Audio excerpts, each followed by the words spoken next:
The Hoffman Show, Team 980, always live as well on the free Odyssey app. And joining us now, one of our colleagues here at the Team 980, you know him from the Kevin Sheehan Show. It's Denton Day, producer of that show. But also, did you know Denton has a night job? Specifically, he hosts the post-game shows tonight, tomorrow for SiriusXM on the college football coverage. And he's been doing that all season long. So Denton is going to join us now to talk college football playoff. Denton, what's up, dude? Craig, what's up, man? This is potentially one of my favorite weekends of the year. I say potentially. We've never done it before to where we are just fire hosed. How would you know? We're just fire hosed with football with 3 college matchups on Saturday, also 2 NFL matchups. But I love the playoff, and we're finally here, so we get to see, was it worth expending to 12 or was it not? I can't wait. Yeah, it's going to be fun. A lot of great football. And as you said, the Saturday NFL starts this weekend. Obviously, we were looking, hey, are the Commanders going to play next Saturday? No, they're going to play next Sunday night. Didn't have that one on the bingo card. Thanks, NFL schedulers. But that's not what we're talking about right now. All right, let's start off with the game tonight. You'll be on SiriusXM after this game as well as after the late game tomorrow night. I think I read earlier today, it is the second time ever that Indiana and Notre Dame are meeting on a football field, which is hilarious because they're like 100 miles apart, if that, in the state of Indiana. The game's on campus in South Bend, one of the best seasons in Indiana football history. And what we're going to do, Denton, you know this, but for the audience, we're going to ask Denton a key to the game and then a player to watch. So what's the key in terms of deciding who wins, loses? What's the most important thing in this Indiana-Notre Dame matchup? Well, the key is for Indiana to avoid mistakes. You know, if you watch that game against Ohio State, where it was their first real litmus test, going up against a team that really is great and has great talent, that first drive for them was awesome, and then they started to make mistakes, giving Ohio State short fields, turning the ball over, special teams mishaps, and when those start to pile up against teams that are legitimately talented, Indiana's lack of talent starts to show. And this is Curt Cignetti's first year here. Indiana is way ahead of whatever schedule they were supposed to be on. I would argue that maybe schedules aren't as big of a thing in college football now, just the way that this sport is formatted with transfer portal, NIL, and things of that nature. But they're ahead of schedule of where they're supposed to be. But they have to use that matchup against Ohio State as a kind of a calling card. We were with them when we weren't making mistakes. If we start to make mistakes, we're going to be in trouble because the one thing about this Notre Dame team is fundamentally they're sound. They learned from that one mistake they made way, way long ago against Northern Illinois early in the season. As long as they are running the football the way that they do, and they're not maybe as good as Michigan was last year at running the football because Michigan was one of the all-time great run teams. It was just the way that team was built. But they have realized that Riley Leonard he's a good quarterback that can make throws, but as long as you're not relying on him, and if you're having success running the ball, it minimizes the risk for mistakes on their end. So Indiana has to play mistake-free football if they want to hang with Notre Dame in Notre Dame this afternoon. So who is the key player in this? And I'll let you go either direction here for any of these games. You don't have to pick the same direction each time. Either someone who's like a big-time pro prospect that those of us that pay much more attention to the NFL and are going to start locking in on these college guys for draft purposes soon that we should know about in the game, or someone you're like, this is the guy that's going to decide the game. Screw the pros. Right now, this is the most important person to highlight. It's Indiana quarterback Curtis Rourke. Because what I just said is going to be true. Notre Dame is going to run the football, and they have a bunch of different options they can do that. If Indiana plays mistake-free football, they're going to be in the game, but you're going to have to rely on Curtis Rourke to make a couple, 1, 2, maybe even more than that, of big-time throws, like legitimate big-time throws, difficult atmosphere, difficult environment, step up into the pocket and deliver a strike. They have talent on the outside. They got a lot of guys that Cignetti coached at James Madison, a lot of guys that he was maybe recruiting who didn't decide to go to James Madison. They went to another school, and then an availability opens up at Indiana that they go to. But Curtis Rourke is going to be the guy. He got some Heisman votes. He's had a really good season, a lot better than I think literally anybody outside of Bloomington thought he was going to have. But this is the opportunity. You had that Ohio State game. Now you get Notre Dame. If he can step up and make some big-time throws, he might win Indiana a football game. Okay, Denton Day with us here on the Hoffman Show. Of course, produces the Kevin Sheehan Show, and you hear him here on the station. Our YouTube page also features a nice, healthy dose of Denton there in his office, and you can catch him on Sirius. Well, yeah, today you're in my office, which is weird. I'm operating from my home studio. You're operating from my office, and Anthony might have just gone for a walk. Who knows what he's doing? You're going to be on SiriusXM tonight after that Indiana Notre Dame game. Tomorrow, then, you wake up nice. Well, maybe not too early. You got until noon, until SMU and Penn State kickoff. Penn State, the favorite here. They're the home team, 8.5 point line here, Denton. What's the key to this game?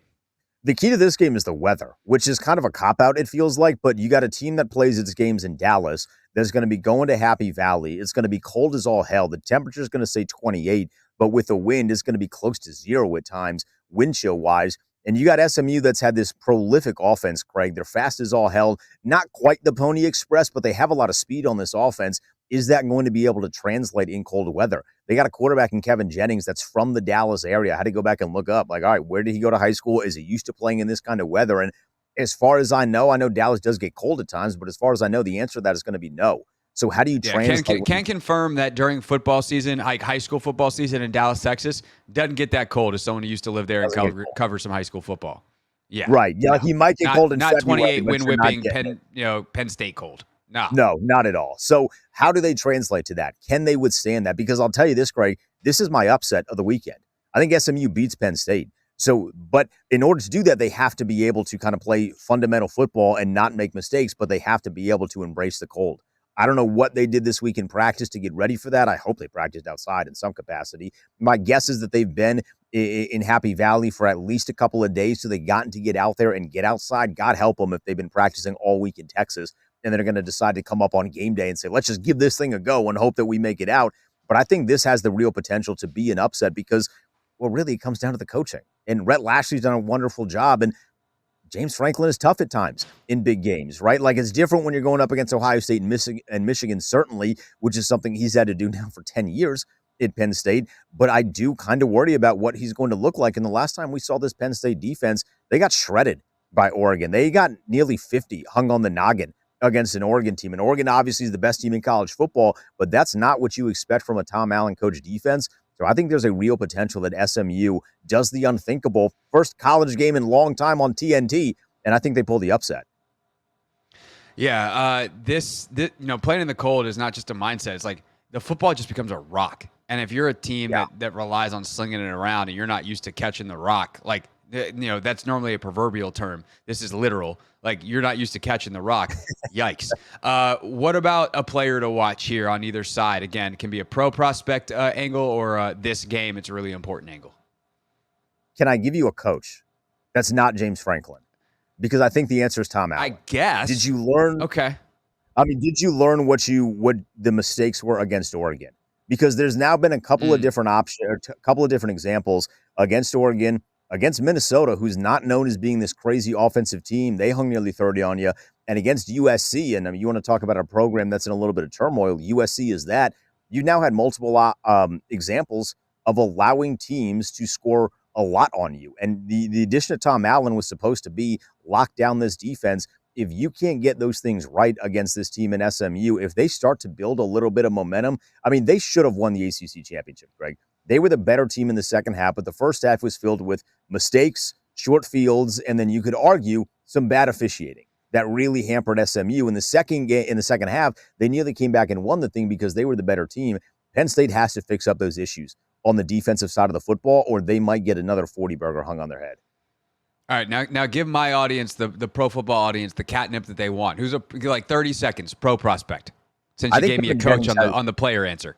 Yeah, I think Kevin Jennings is your guy. He's only 20 years old, and we talk about in this season of college football, there haven't been a lot of really great quarterbacks, but knowing that he's likely going to come back to school for another year, this is your first example, if you don't watch ACC football, to see a guy that can run the football and throw it around with his arm a little bit, to get to see him go up against a really good defense in prime time. All right, the team that did wind up winning the ACC championship is Clemson, who sneaks in as the 12 seed. They go on the road to Texas, where they are 12-point dogs in this game. 4 o'clock on TNT is the kickoff time.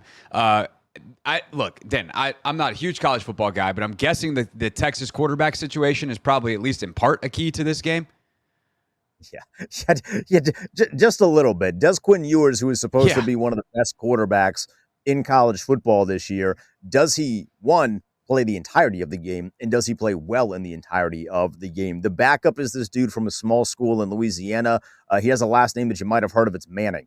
And if you play poorly, the chance for Arch Manning at home are going to come. And we've seen him a little bit this season. He actually played in overtime in the SEC championship game. I thought it would have been hilarious if he ran in a touchdown in that. Ironically, Arch is really good with his legs. You know, when you think of the Mannings, you don't think of athletes, but he is athletic. He comes from the one athletic Manning in the family. So he is an athlete, and he can kind of add a dual threat element to this offense that as of right now, Quinn Ewers cannot. And I don't want to accuse Quinn Ewers of getting the yips at certain times, but there have been some games where you expect him to really play well, and he doesn't. So that's a topic of conversation in this one. Now, ultimately, I don't think it's going to matter, Craig, because I don't think Clemson is very good. I think Cade Klubnik is a fine player, and I think the Clemson fan base, they got really annoying with this. But they were trying to put him into the Heisman conversation after that loss to Georgia because their next like 6 games, he started to play really well. The problem is they didn't play anybody. They play in the ACC, which is not nearly as strong of a conference as the Big Ten or the SEC top to bottom. You get the top teams that are pretty good, but Clemson played 0 of those teams throughout the course of that stretch. So what are their offense going to look like? Really, though, I mean, you talk about like players to watch. It's the receivers for Texas. You know, Isaiah Bond is a guy that we've heard because he played at Alabama, and we've seen him if you watch college football over the last couple of years because he was making plays at Alabama. What is he going to look like today? Because it feels like Texas, the main difference on offense for them this year versus last year. Last year, you had Xavier Worthy, who's played really well in Kansas City this year in the NFL, and you had Adonai Mitchell, who's had moments in Indianapolis this year in the NFL. I don't know that they have an NFL wide receiver that's going to step in week 1 and be able to make plays. So can somebody step up when needed for their quarterback, and can they expand this offense? That number is huge. I don't know that I trust Texas to blow anybody out right now just based off the way they've been playing offensively. Is there another player that you wanted to highlight? I think really what it comes, I mean, Klubnik is the other one. I'm trying to not to do quarterbacks here for you, but it really is going to come down to a lot of the quarterbacks. This Clemson defense is not exactly as strong as we have been accustomed to Dabo Swinney defenses looking. So what is Klubnik going to do? If you watch that ACC championship game and a lot of the games down the stretch where they were playing better teams in the ACC, it was a one-man show. I mean, even the game against South Carolina that they lost, he was responsible for all of their offense. If Cade Klubnik wasn't running a 50-yard touchdown or making some ridiculous throw, they weren't moving the football. It is a one-man show offensively for Clemson. All right, last game of the night, Tennessee, Ohio State. Denton Day is with us talking about it, college football playoff tonight and tomorrow. Denton will have the post-game reaction late night on Sirius XM. Of course, you also know him from the Kevin Sheehan Show. But Tennessee on the road in Columbus. Apparently, Vols fans have been going into random bars in Columbus and playing Rocky Top on the jukeboxes, which is amazing. Excellent work out of you. So what is the key, though, once they get in the stadium, get on the field, and their team start going? Prayer is the key for Tennessee. This is the one, Craig. I'm on Ohio State for the maximum limit. I don't think there's a chance Tennessee wins this one. Everyone's going to be so transfixed on this offense for Ohio State because they played so poorly against Michigan, and that's fair. But I challenge everybody. Look at the defense. There's been one team that scored more than 20 points against them this year, and that was Oregon, the best team in college football. Tennessee's offense has, pardon the pun, been a little rocky at the top of this thing. Like they haven't met the expectations that we thought they were going to with their quarterback, Nico Y, who was rumored to be the $8 million NIL quarterback. They haven't been that strong. Ohio State's defense has been just shredding opponents. I don't know how Tennessee is going to score. On top of that, you add the cold. And I know in Tennessee, it does get cold around this time of year, so it's not like you're going from Dallas all the way up to Happy Valley, but it's a different type of cold in Columbus, right? Like it's just a different kind of cold that you're going to experience. And this game is going to be late at night, bright lights, low weather. Like this is going to be a tough one. They're going to have to play fundamentally sound. I just don't think they can put up the amount of points necessary in that kind of environment to hang with an Ohio State. Any player specifically you got your eye on in this one? Yeah, the defensive end, JT2 Amalio. I mean, you want to talk, I know we're kind of like maybe afraid of Ohio State defensive ends in this market for past traumas that have experienced because of that program. Yeah. But JT has been one of the best defensive ends in college football for a while now. And I think if you can get pressure on a young quarterback in Nico Y, you're going to doom this Tennessee offense. They don't really have another option if he cannot go, right? Like, I think sometimes people think that college football is just loaded with 5-star talent. there really is not a lot of five-star quarterbacks. There's not a lot of good backup quarterbacks across the nation. If they can get pressure on Nico Y and just mess with the rhythm of Tennessee's offense and what Josh Heupel, their head coach, offensive mind, wants to do, they're going to be in a lot of trouble. And then you trust at the running game with Quinshon Judkins and Travion Henderson. That's the best duo in college football. Both of those guys, more likely than not, going to get drafted this upcoming year and play on Sundays. It might be a very, very long night for Tennessee and Columbus.